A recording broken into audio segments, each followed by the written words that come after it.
అసలు మనం పెన్షన్ ఎందుకు ఇస్తాం ప్రజలకు? Why do give pensions at all? ఎందుకు ఇవ్వాలి అసలు? దానికి ఒక పరమార్థమో పర్పస్ ఉందా? అగాధం పట్టుకొని ఇట్లా పంచిపెట్టుడా ఏంది అసలు? మీ ఉద్దేశం ఏంటి సార్ అన్నారు. అనుకోకుండా దురదృష్టవశాత్తు కొందరు డెస్టిట్యూట్స్ అవుతారు, కొందరు ఫిజికల్ హ్యాండిక్యాప్డ్ అవుతారు. ఇలా మంచిగానే ఉన్నాం, ఏమో ఏమైనా ఒక యాక్సిడెంట్ అయితే కథం తెల్లారి మనం వికలాంగుడు అయిపోతాం, కదలలేని పరిస్థితికి వచ్చేస్తాం. రకరకాలు ఉంటాయి. వృద్ధాప్యం వస్తే పాపం వాళ్ళ పిల్లలు చూడకపోయారు, కొంతమంది పట్టించుకొని లేని వాళ్ళు ఉంటారు. అట్లాంటి వాళ్ళకు, అనాథలకు, ఆర్ఫన్స్కు, డెస్టిట్యూట్స్కు, విధివంచితులకు ఇచ్చేది పెన్షన్. అది ఎందుకు? అది ఒక పరమార్థం ఉండాలి. వాళ్ళు బిర్యానీ తినకున్నా, పెద్ద గందరగోళం లేకున్నా కనీసం 2 పూటలు పప్పు పచ్చిపులిసింది అన్నం తిని మాంజాల వాడు పండుకుంటట్టు ఉండన్న ఆ మేరకు ఇవ్వండి అని చెప్పినాం. అప్పుడు ఒక ఆయన గోయల్ సాబ్ అని ఉండే ఐఏఎస్ ఆఫీసర్, ఆయన ఉప్పుకింత పప్పుకింత అని అన్ని రేట్లు లెక్కబెట్టి 670 రూపాయలు ఇస్తే సరిపోతుంది సార్ అని.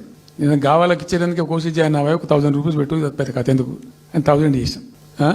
దేనికన్నా కానీ 1000 రూపీస్ చేసినాం. ఫస్ట్ సెకండ్ టర్మ్ నేను ప్రకటించిన, మళ్ళీ మేము గెలిపించుకొని ఈసారి గెలిస్తే వెంటనే 2000 రూపీస్ చేస్తామని చెప్పాను. మొదలు 1000 అన్నప్పుడు అడగలే, మా అంతటా మేమే సుమోటోగా మాట్లాడి చెప్పి డే 1 గవర్నమెంట్ ఇచ్చిన ఫస్ట్ క్యాబినెట్లో డిసైడ్ చేసి 1000 రూపీస్ పెట్టాం.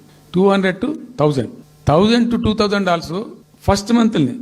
సెకండ్ టర్మ్లో మా గవర్నమెంట్ వస్తే ఫస్ట్ మంతే, ఏ మంత్లో గవర్నమెంట్ వచ్చినా అదే మంత్లో 2000 రూపీస్ చేసినాం, జనానికి అందించినాం. జనం కూడా ఏమనుకున్నారు, కేసీఆర్ 2 అన్నప్పుడు 4 అన్నట్టుగా ఇస్తాడు కావచ్చు. టెంప్ట్ అవుతారు పాపం, సహజంగా పేదవాళ్ళు కదా, లేని వాళ్ళు కాబట్టి. మనది కాదు సబ్జెక్ట్, అది కాదు కదా.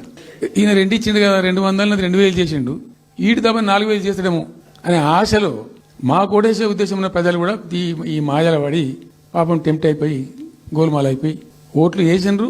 ఇలా తలలు బాదుకుంటున్నారు, తిడుతున్నారు, భయంకరమైన తిడుతున్నారు.